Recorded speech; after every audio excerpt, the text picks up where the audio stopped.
Hey, ladies and gentlemen, this is Carmine Sabia for Explain America. And after a very lackluster rollout of the Epstein documents, Pam Bondi, she's not playing around. Before we get started, please make sure you like, comment, share, and subscribe. Those little things really help us out, and they help our channel continue to grow. And if you're not watching us on YouTube, please visit that address in the lower right-hand corner. It's youtube.com/@explainamerica, and hit subscribe. It really helps us out.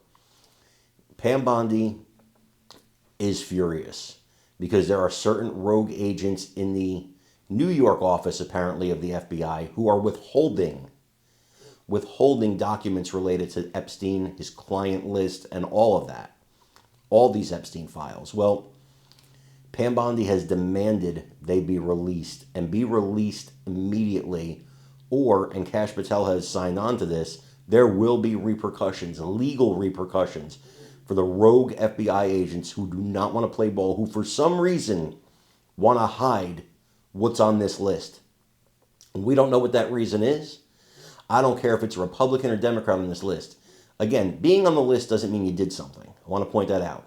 But if you did, I don't care if you're a Republican or Democrat, you need to go to jail. I want you to listen to this and let me know what you think in the comments. Last night on Jesse Watters Primetime, Attorney General Pam Bondi said this. What you're going to see, hopefully tomorrow, is a lot of flight logs, a lot of names, a lot of information. But it's pretty sick what that man did. So we were looking today to find out more about why the government's been so suspiciously protective of Jeffrey Epstein. This afternoon, a bunch of conservative influencers left a meeting at the White House with binders that said the Epstein files, phase 1. Once the binders were opened, people were able to see flight records and Epstein's Rolodex and a list of masseuses. The masseuses' names were blacked out, and the information from the flight logs wasn't new. Neither was the Rolodex.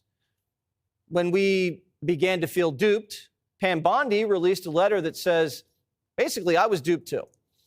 In the letter addressed to FBI Director Kash Patel, Bondi basically says, I asked you for the full and complete files related to Jeffrey Epstein. I received 200 pages of documents. I asked if these were all the documents, and the FBI said yes.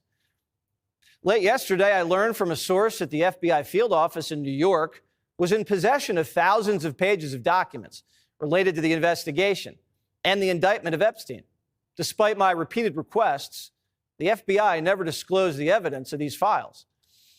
Bondi's demanding by 8 a.m. tomorrow morning that the FBI deliver everything to her office, including all records, audio, video recordings, all materials related to Epstein.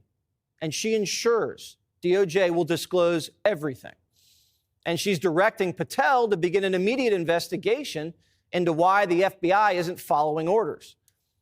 So who's in charge at the New York FBI field office? Who's withholding Epstein docs from the Attorney General?